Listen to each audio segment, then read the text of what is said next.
नमस्कार दोस्तों। आज दक्षिण एशिया के नक्शे पर एक ऐसा ऐतिहासिक धमाका हुआ है जिसकी गूंज बीजिंग से लेकर रावलपिंडी तक महसूस की जा रही है। आज एक ऐसी खबर आई है जो भारत की 70 साल पुरानी चिंता को हमेशा के लिए मिटा सकती है। एक ऐसा फैसला जो आने वाले समय में इतिहास की किताबों में एशिया का टर्निंग पॉइंट कहा जाएगा। हम बात कर रहे हैं भारत की उस सबसे बड़ी कमजोरी की जिसे सैन्य भाषा में चिकन नेक या सिलीगुड़ी कॉरिडोर कहा जाता है। वो 22 किलोमीटर का संकरा रास्ता जिसे काटकर चीन भारत के पूरे नॉर्थ ईस्ट को अलग करने का सपना दशकों से देख रहा था।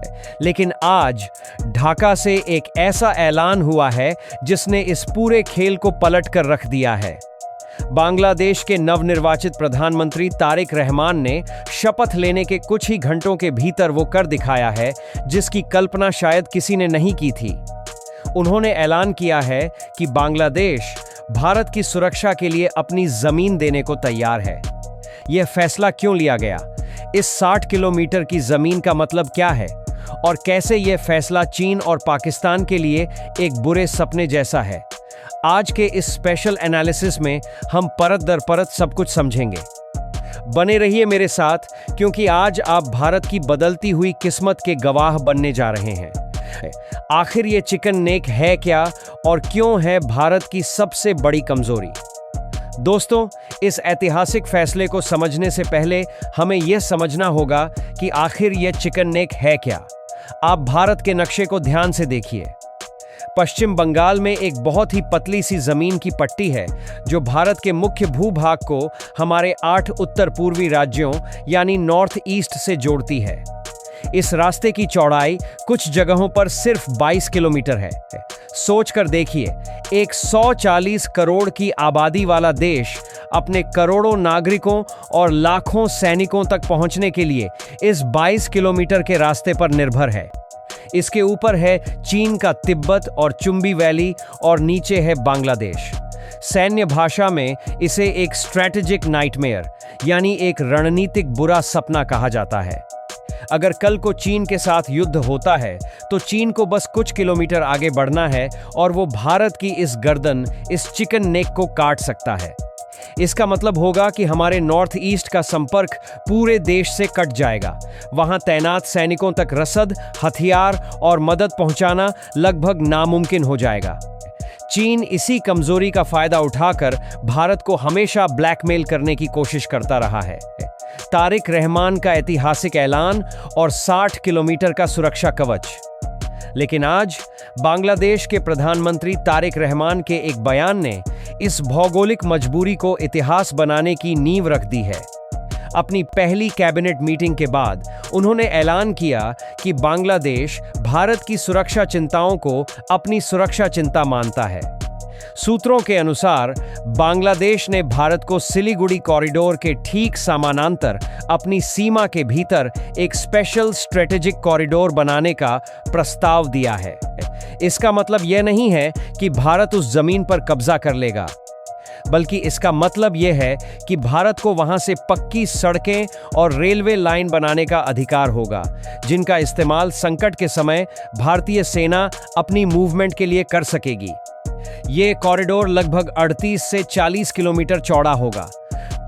अब आप कल्पना कीजिए, सिलीगुड़ी की 22 किलोमीटर की चौड़ाई में जब बांग्लादेश की तरफ से ये 38 से 40 किलोमीटर की स्ट्रेटेजिक डेप्थ जुड़ जाएगी तो यह पूरा गलियारा लगभग 60 किलोमीटर चौड़ा हो जाएगा। चीन के लिए अब इस 60 किलोमीटर चौड़े और सुरक्षित गलियारे को काटना लगभग नामुमकिन होगा। यह भारत के नॉर्थ ईस्ट के लिए एक अभेद्य सुरक्षा कवच की तरह काम करेगा। एक भारतीय की नजर से इस समझौते के मायने। दोस्तों, एक पल के लिए इस खबर को सिर्फ एक जियोपॉलिटिकल अपडेट की तरह मत देखिए, इसे एक भारतीय की नजर से देखिए। सोचिए उस सैनिक के बारे में जो सियाचिन से लेकर अरुणाचल तक कड़ाके की ठंड में हमारी सीमाओं की रक्षा कर रहा है। उसके मन में हमेशा एक चिंता रहती थी कि अगर चिकन नेक कट गया तो उसके परिवार और देश से उसका संपर्क टूट जाएगा। आज का यह फैसला उस सैनिक को एक मानसिक शक्ति देता है। यह फैसला उस डर को खत्म करता है जो दशकों से हमारे दिलों में था। ये बताता है कि न्यू इंडिया अब अपनी सुरक्षा के लिए सिर्फ रक्षात्मक नहीं बल्कि प्रोएक्टिव कदम उठा रहा है।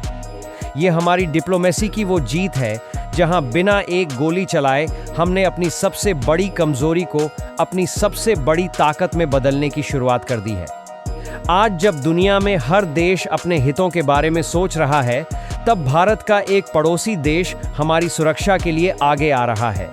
यह नए भारत की बढ़ती ताकत और विश्वास का सबसे बड़ा सबूत है। एक हिंदुस्तानी होने के नाते ये हम सबके लिए गर्व का क्षण है। अब सबसे बड़ा सवाल यह है कि जो बीएनपी पार्टी और उसके नेता तारिक रहमान, जिन्हें कभी भारत विरोधी माना जाता था, उन्होंने अचानक इतना बड़ा यू टर्न क्यों लिया? इसके पीछे 3 बड़ी वजहें हैं। पहली और सबसे बड़ी वजह है अर्थशास्त्र यानी इकोनॉमिक्स। तारिक रहमान जानते हैं कि शेख हसीना के जाने के बाद बांग्लादेश की अर्थव्यवस्था नाजुक दौर से गुजर रही है। उन्होंने श्रीलंका और पाकिस्तान का हश्र देखा है, जो चीन के कर्ज के जाल में फंसकर बर्बाद हो गए। वो जानते हैं कि चीन दोस्ती के नाम पर सिर्फ अपना फायदा देखता है। उन्हें एक स्थिर और भरोसेमंद साथी की जरूरत है और भारत से बेहतर साथी इस रीजन में कोई नहीं है। दूसरी वजह है यथार्थवादी कूटनीति यानी प्रैग्मेटिक डिप्लोमेसी। ऐसा कहा जा रहा है कि चुनाव से पहले ही भारत के विदेश मंत्री एस जयशंकर की टीम ने तारिक रहमान तक एक स्पष्ट संदेश पहुंचा दिया था, लोकतंत्र आपका है लेकिन सुरक्षा हमारी साझा है। भारत ने उन्हें समझाया कि एक अस्थिर भारत एक अस्थिर बांग्लादेश को जन्म देगा। अगर आप हमारी सुरक्षा का ध्यान रखेंगे तो हम आपकी समृद्धि का ध्यान रखेंगे। तीसरी वजह है चीन का डर। बांग्लादेश को भी यह समझ आ गया है कि चीन का बढ़ता प्रभाव और उसकी दादागिरी खुद बांग्लादेश की संप्रभुता के लिए खतरा है। भारत के साथ आकर वो चीन को एक संदेश देना चाहते हैं कि बांग्लादेश किसी के दबाव में नहीं आएगा। इस फैसले से सबसे ज्यादा परेशान 2 देश हैं, चीन और पाकिस्तान। चीन ने पिछले 1 दशक में बांग्लादेश में अरबों डॉलर का निवेश किया था। उसका प्लान था कि वो चिकन नेक के ठीक नीचे बांग्लादेश में अपना एक लॉजिस्टिक्स हब बनाएगा ताकि वो भारत की गर्दन को दोनों तरफ से दबा सके। तारिक रहमान के इस एक फैसले ने चीन के स्ट्रिंग ऑफ पर्ल्स के एक मोती को तोड़कर कचरे में फेंक दिया है। वहीं पाकिस्तान की आईएसआई को उम्मीद थी कि बीएनपी के सत्ता में आते ही बांग्लादेश फिर से भारत विरोधी गतिविधियों का अड्डा बन जाएगा। और ऐसी ही गहरी जानकारी के लिए हमारे चैनल डीप टेक इनसाइटर्स को सब्सक्राइब करना ना भूलें। मिलते हैं अगले वीडियो में। जय हिंद।